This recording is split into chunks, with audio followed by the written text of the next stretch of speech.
Welcome to the Speexx Exchange podcast with your host, Donald Taylor. As a renowned learning and development industry expert, as well as chairman of the Learning and Performance Institute, Donald sits down with experts from around the globe to talk business communication, learning technology, language, digital transformation, and engaging, upskilling, and reskilling your organization. This podcast is brought to you by Speexx, the first intelligent language learning platform for the digital workplace. Listen in and you might learn a thing or two. Welcome to this edition of the Speexx Exchange podcast with me, your host, Donald Taylor. And with me today, I have Itiel Dror. I was about to launch into an introduction to Itiel, but he's such a multifaceted man. It's probably better he does it himself. Itiel, welcome. Great to have you on the show. Can you introduce yourself? Thank you for inviting me. I'm happy to be here. But you know, most people, when you ask them the three most basic questions, what's your name? Where are you from? And what do you do? Each one of them is a very complicated answer with me. So the three simple questions are not as simple. So maybe I just focus not on my name and where I'm from, but what I do, which is complicated enough. Now, people who don't understand and look at my webpage will see that I work in many, many different domains all over the place. But actually, I'm a cognitive neuroscientist. I'm interested in how the brain encodes and processes information. And this has a lot of manifestations and application of learning, how to train people, how to improve decision making, how to maximize efficiency of skill acquisition. So a variety of questions in L&D, but not in L&D, but in many other domains. And of course, theoretical, I'm a researcher. My day job is doing research in cognitive neuroscience about the human brain and how to measure and improve performance. So the topic is huge. And even though I have one running theme, it's like, you know, a tree that has many branches, but it all comes from an understanding and insight into the human mind and to cognitive processing. That's great, Itiel. Thank you. And you say you do research. Can you quickly just give us the names of some of the institutions with which you have done research in the past?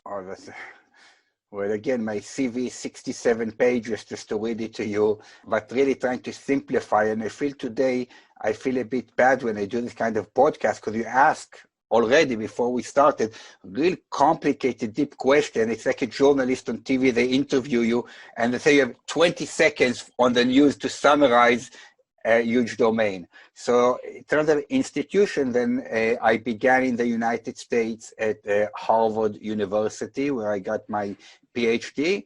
And now I'm at UCL, University College London.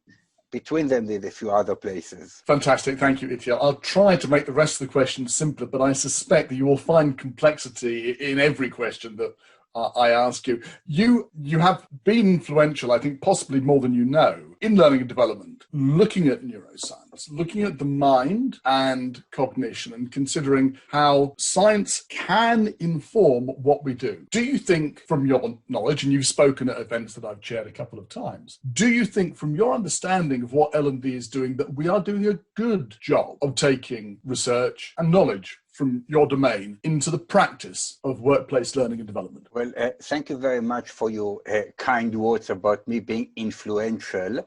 And I feel ambivalent about it because on the one hand, the fact that many people in L&D are thinking about the mind, they're not only thinking about the mind, but thinking about the learner. The title of one of my papers, it's not what you teach, but what they learn that counts. So start to think not if my learning material or whatever I'm doing, how good it is, it's got no importance. The question is how the learner, if the learner, how the learner. So transforming the thought from the learning material to the learner, you know, is great, and interest in the brain and the mind and brain-friendly learning and all those kind of things is great, and I feel great about it, and I'm very happy about it, and great for L&D for taking it on. On the other hand, I feel a bit bad about it because some people think that if they read a few dozen books and articles, they understand the brain, where they actually don't, and they not only don't advance L&D, they even take it backwards because they misinterpret. They say what they want to say, but underpin it in supposed brain sciences. And that is not as bad as what other people are doing, where they take an old book and put it in a new cover. So they're repackaging what they said before, but now they say one or two things about the brain and don't really driven by deep understanding of the brain. So overall, I'm very happy. I encourage it, but I do want to put a word of caution that when somebody says, oh, this is brain-friendly learning, you need to look, really, do they understand the brain? Are they really making connection, or they're just saying one or two facts they read in a few books about the brain, and they go back to say things that you heard 100 times before, or they said before. So they're not really influenced in a deep way. So I think it's great we've taken 2 steps forward, but 1 step back. It's a bit of a metacognitive question, if you like, but talking about how we think about thinking, or possibly even how we think about thinking, do you think that we are simply unconsciously incompetent, if you like, that we have a little knowledge and that's a dangerous thing? And if that is the case, what can we do about it? And that's true for everybody. Neuro, as a prefix tagged onto anything, is tremendously hot at the moment. Neuro games, neuro learning, whatever. How can we ourselves, in learning and development as practitioners, look at stuff that's presented to us and be not skeptical in a negative way, but realistic about its provenance and its trustworthiness? What can we do, Itiel? And first of all, I agree with you that sometimes a little knowledge is dangerous, but with all due respect to L&D, it's not a big danger, because they work with pilots, with police officers, with medical doctors. So we're talking about life and death situation. In L&D, the danger is you'll have another boring e-learning module that nobody wants to do, nobody learns very much. It's a danger, but I just want to put a perspective. We're not talking about life and death, or sending innocent people to jail, etc., etc. I think that I don't advise any L&D person to start studying the brain and getting a PhD and doing a postdoc and studying for 15 years to realize that they know very little. But I think it's not a matter of learning small details about the brain and mentioning them, but it's an approach. For example, what I mentioned before, to think about the learner and not to think about the learning materials. Remember that the learning is the objective rather than the learning material. Or other messages that I emphasize, it's not only about acquiring a skill or knowledge that you test at the end of the learning and give everyone a certificate, but start to think, do they remember it? And does it impact behavior? Does it change back at the workplace? Does it have an impact that you want to? So those aspects of memory, impacting behavior, changing decision-making, or whatever you're trying to teach, starting to think about those issues, I think is a huge step that L&D can do and has done. And you say they do it more than I even know. So that's even better. So I do talk to a lot of people, and they say to me, I heard you speak 2 years ago. And now every time I think, are the learners going to remember it? What can I do? Not only that they will acquire it, but they'll remember it and actually use it. And that it, so these are a few things that is a change in approach without getting into some technical issues about the brain or reading about the brain, but picking the cherries and improving the approach and enhancing it within the existing paradigms of L&D. So, and I agree that we spend far too much time thinking about how materials look, and possibly even whether people can be tested on stuff, rather than considering why are we doing this, and indeed, what impact does this have with this person back in the workplace? Let's take an example. You mentioned pilots earlier. I know you've done work with pilots in the US. We're used to seeing posters on walls that show planes in profile. This is what a US plane looks like. This is what a Russian plane looks like. I've always wondered, are those things any use at all? Because when you're a pilot in combat, you have a split second to make a decision. And that's what you were dealing with these US pilots and helping them make better decisions about identifying planes. Can you talk us through what did you do and what influenced your approach to helping them make better decisions? I'm happy to do that. But before I talk about pilots, I don't want viewers to say, what do I care about pilots? It's the same cognitive principles and approach whether you're doing health and safety, diversity training, all this training and all these posters that are basically a waste of time that we spend a lot of time developing and people spend so much time going through, we really don't make an impact. I was assuming that the bridge between getting pilots to make better decisions to the workplace was clear, but obviously it may not be clear at all. So thank you for making that bridge for us. But okay, so it's one example of a general principle. Yeah, what do and you the do? general, so the general principle, and again, I want to go a bit slowly so people follow some of the science, and I hope I'm not making anyone fall asleep too quickly. Very unlikely, very unlikely. Oh, okay, thank you. So the question is, why do we need to improve people's behavior? Why do we need to think of how to make it efficient? Why not just giving the learning material? Now, the learner has a huge cognitive load, and we as professionals in L&D want to reduce the load. We need to do the work rather than throwing it on the learning. Here's the learning material, and it's not my problem. I presented it, and they need to learn it. It is up to us, and understanding the issue of cognitive load. Now, many people know about cognitive load. They may not think about it enough, but if you go into the detail and understand, cerebral cellular metabolism, you go to the neurophysiology of the brain, how much a brain can actually carry on. So we need to see how much a brain can carry on. And please don't give me, we can do 7 items minus 1 plus 2. Because different items can weigh very differently from the brain. It's not how many kilograms weight you can put on a truck. It's a cognitive load. Something that may seem very heavy may seem to the brain not heavy. Other things that may seem very simple require a lot of brain energy. And also it depends what part of the brains you're going to involve, because some parts of the brain can carry different loads and different representation. So there's a whole big question of how much. This is what I talk about, the quantitative issues of how much you can load on the brain. Now, beyond the quantitative issue, that we always have to remember that the brain has limited energy. There's limitation how much your brain can take on and learn and memorize and use. I move from the quantitative to the qualitative approach. A qualitative approach is how you load it, because you can load a lot if you know how to load it by taking the burden off the learners. And now we're getting to the pilot with this background. So if you want pilots to learn to identify different aircraft, instead of what they used to do is show them the aircraft and they see it again and again and again, and they need to learn to identify it. We started to investigate from a cognitive perspective what happens to the pilots when they learn to identify the aircraft. So the people who are listening to the podcast, if you've ever met twins, the first time the twins look very differently, and you saw them again and again and again, and over time you learned that one is John and one is David. Something caused you now to identify them. Before them they looked the same. What happened in that cognitive process, in many learning processes?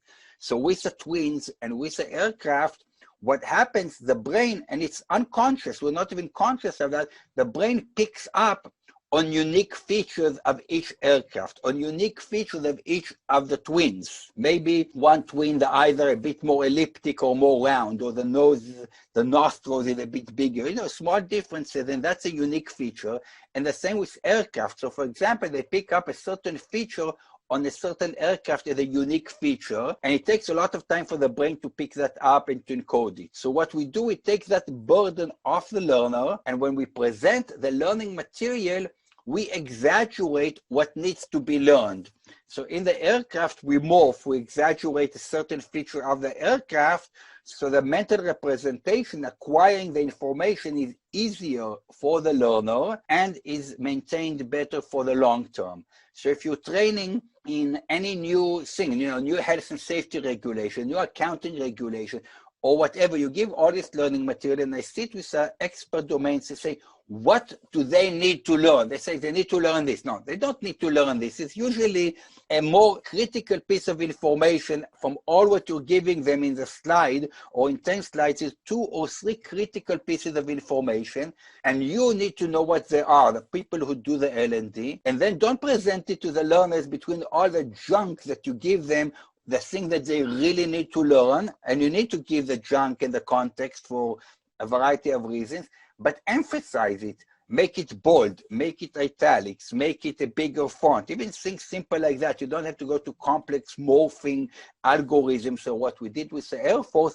So when the learner sees a slide or even a PowerPoint presentation or a table, the actual important things jump out.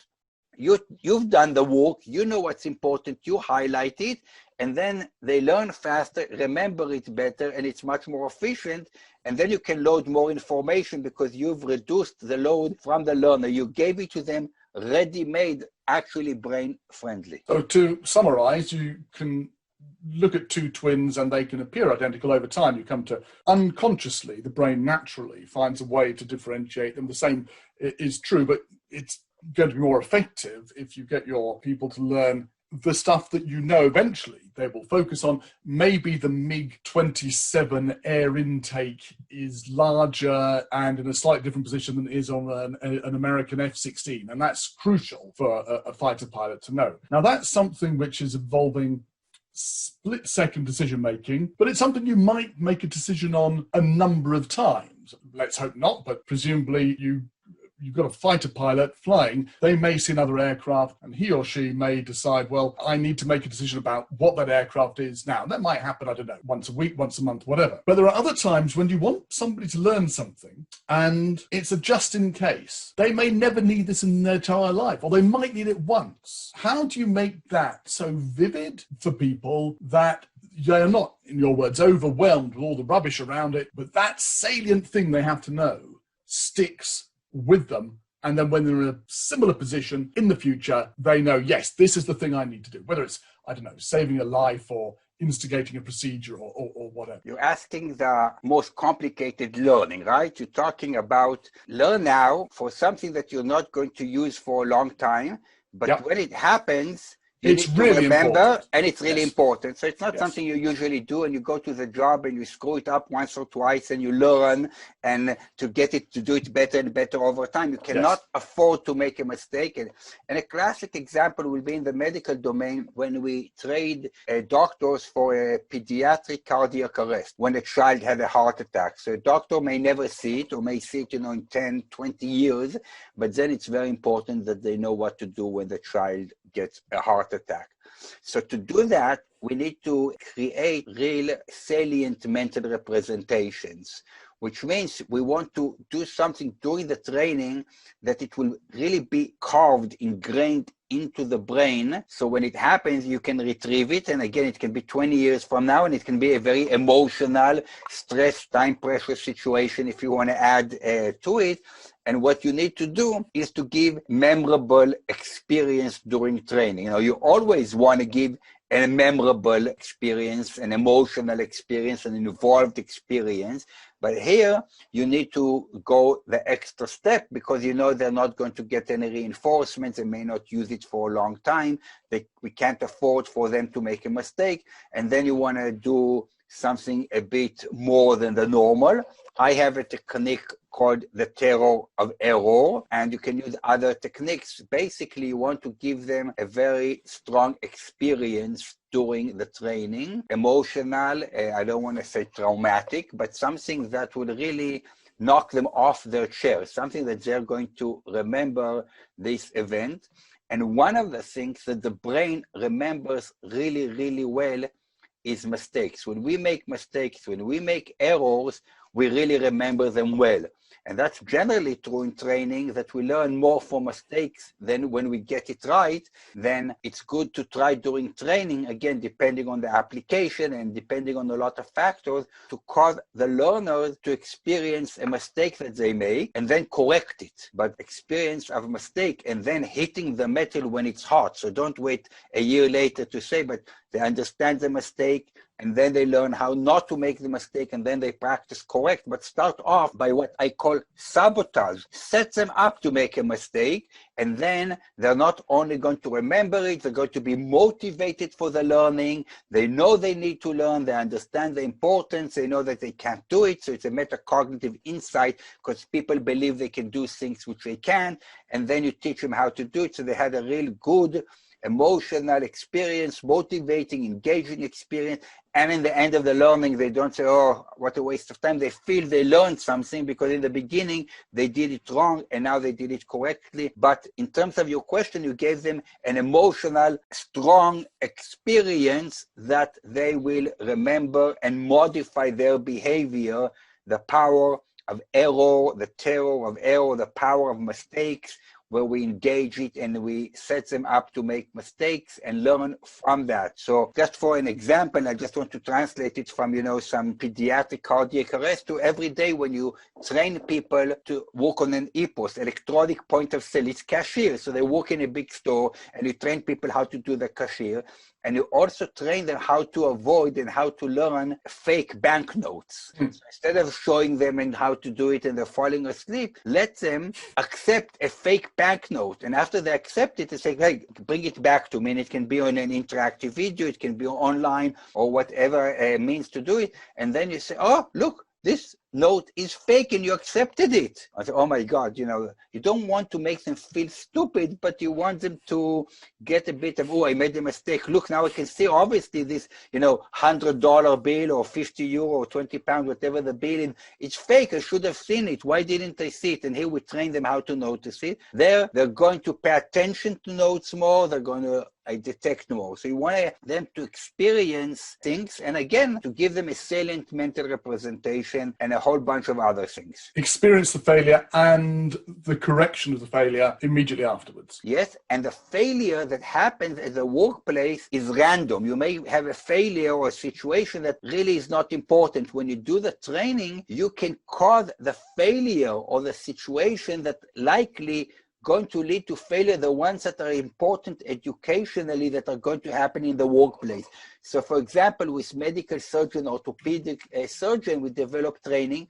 The first thing we did, we bred 50 orthopedic surgeons from 13 countries and asked them, what are the typical mistakes that happen in traumatic orthopedic surgery? When you try to train new doctors, you do a lot of effort and they still make mistakes. And everyone came with a list. There was some variation, but there were 7 or 8 mistakes that they all had.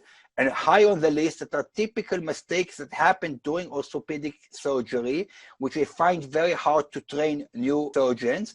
And then we focused the interactive training we developed, which caused surgeons to make mistakes and learn from the mistakes on those mistakes. So during training, you can pick the mistakes that are more educational, more important, and whatever your criteria, rather than random things they're going to encounter at the workplace. The message that is very sad or difficult here, to do proper L&D is damn difficult. You don't just take training material and throw on the learners. You have to really understand what they need, the environment they're going to work, what mistakes, what are the consequences, when they're going to use it, and a whole range of questions. That's when I sit with L&D people, I give them a headache. Before that, they said, here's the learning material. How can I make it better? And I ask them a million questions about the learning, about the learners, about their use, what they need. And you have to go 1 layer deeper, 2 layers deeper, and then you can really do fascinating L&D and not a normal run-of-the-mill L&D that is out there, unfortunately. We're shifting from providing people with information to focusing on the behaviors we want to change and setting things up. I wouldn't say provide them, dumping on them, just throwing at them endless information, not even giving it in a nice way, just throwing at their face and saying it's your problem and I taught them and that's it. That's what happens. It is what happens, and it's better to focus on the behavior we want to change, work back from how people learn and make a situation of one form or another to provide that learning. Now, here's the question. If you mentioned doing doing some learning online, and you do a lot of that. You could have a live class doing something, but how much is it important to simulate the workplace? I'm thinking about the surgeons and the medical people you dealt with. How important is it, and it could be anybody else as well, but how important is it to simulate the workplace so that what people are learning becomes more ingrained rather than it being seen as something which is somehow different to and separate from the workplace? It's something you do in the training room rather than something that actually applies to me when I get to work. How important is it to simulate it in some? First of all, there's a big question, what do you mean by simulate? Because in the medical domain, we have simulations that, cost hundreds of thousands of mannequin, or a simulation where they learn how to put an IV and you take an orange and they need to learn how to put the needle through the peel of the orange. It's also a simulation of the skin. But the question is on two issues, transfer and generalize. One is, how do we ensure that the learning transfers from the learning environment to the actual workplace and the application? So it needs to transfer.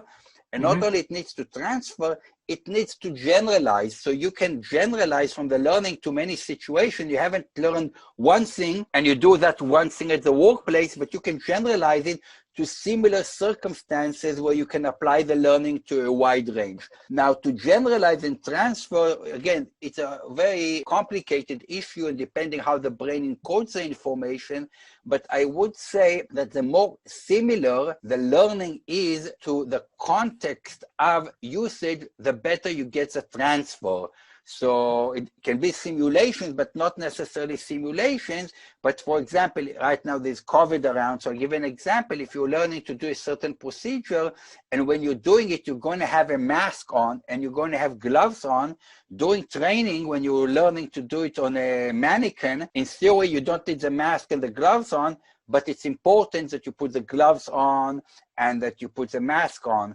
The more similar the context is, and the surrounding of the learning environment to the application. Are you standing up or sitting down? That makes a huge difference, and so on and so forth. So the more you can make the learning environment similar to the environment where you want them to use, to retrieve and use the information, generally speaking, the better it is. I was being loose with my language. I should have said, how similar does the context have to be, rather than using the word simulation, which opened up a can of worms. And of course, yes, if people are putting on their masks and all of that protective gear, annoying though it is, that is going to help people recall and use what they've learned. By the way, if you ever do give blood or you ever have to have an injection, it's always best, I've discovered, to get the nurse to do it rather than the doctor. The nurse is someone who has generally stuck a lot of needles into people and knows how to do it. The doctor, unfortunately, is still thinking about the orange and the needle and hasn't generalized the learning. Absolutely.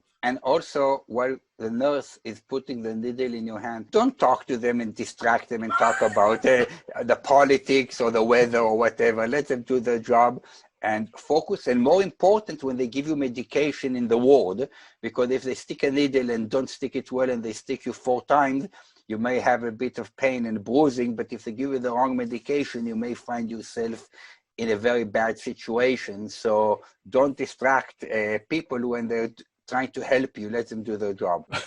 That's a sound piece of advice. And but you see, advice, but you see how it all connects. It's all about cognitive load. People doing stuff by understanding what the brain does when you're learning or whether you're giving medication, to enable the brain to focus on what it needs to do because it has limited capacity. And accepting that in ourselves. When I'm coming to a town and I'm driving, I'll always turn the radio off. And if I'm talking to somebody in the car, I'll say, I need you to be quiet now because I need to read these signs. I've discovered that I can't, and it's a very basic thing, I can't read signs and navigate and talk to somebody or even listen to the radio at the same time. I will fail to take in the information I need. Convert that to learning on the most trivial level. Again, you see in the training, I see many trainings that I evaluate, there is a lack of cognitive consistency. For example, when you move to the next slide, sometimes you click on the top right, sometimes you click on the bottom left.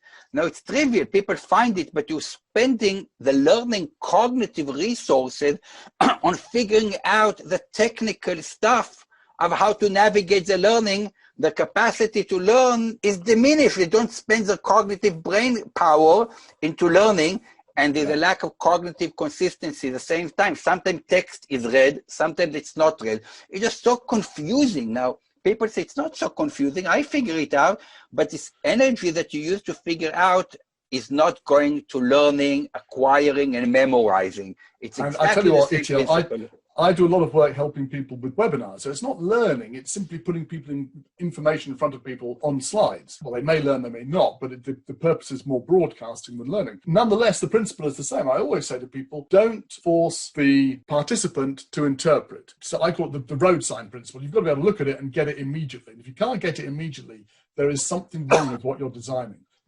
People need to be able to not spend their energy, as you say, interpreting it, because when that happens, they've lost the thread very often. You're about to say something. You're absolutely right. And now that, because you and I, at least, I don't know about the listening, because we're on the same page, we can take it to the next level of complexity. So you're absolutely right. It's the same message of taking the burden off the learners, and you as a professional doing the work, what needs to be learned, what needs to be and give it to them in a way they can take it on board with minimal spending brain calories on figuring out how to navigate or what do you mean or to make sense of what you say. Having said that, what about the concept of desirable difficulty, where if you work hard for something, you are more likely to remember? That's exactly what I'm going to say in a different way, where you don't want them to be passive, you want to challenge them. So you want the training to be challenging, but not challenging, where the hell do I press to go to the next slide, or what do they mean here and I need to interpret it, but cognitively challenging the brain and engaging the brain so they have challenges, they have clear advances, they get feedback as they're moving along. So the training is challenging and engaging, but not about the things, but about the learning. So what the challenges are, causes the brain to learn the material better and encode it better. So it's a fine line how to do it correctly, and that's where you need a cognitive input. The content should be challenging and engaging, but the medium should not be. Let's put it that way. I agree with that, and I would add the challenges in the content and perhaps application.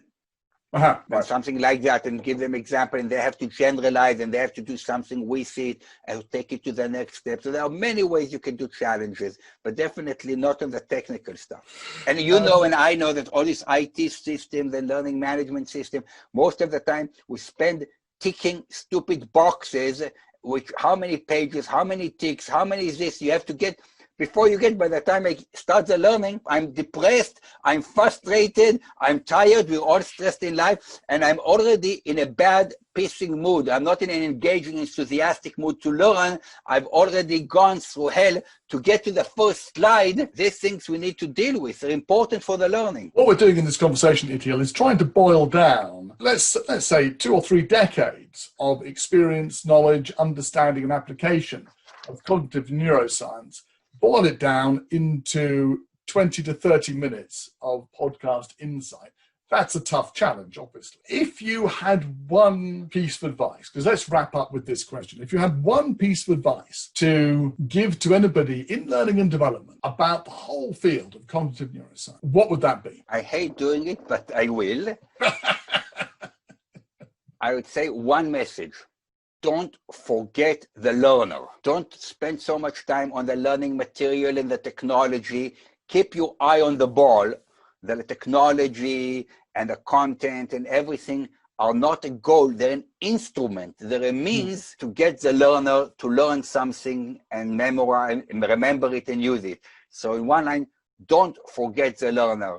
Put it, every morning. That's what you need to say, or what you need to have, on your screen as you develop learning, or every 5 minutes when you get too engaged in the stupid stuff or the silly stuff. Don't forget the learning. Everything you need to do, think about the learner, not about the learning materials, not about the technology, not about yourself, but about the learner. It's about the learner. And of course, the learner is the learner's brain. But don't forget about the learner. They get lost too often in L&D.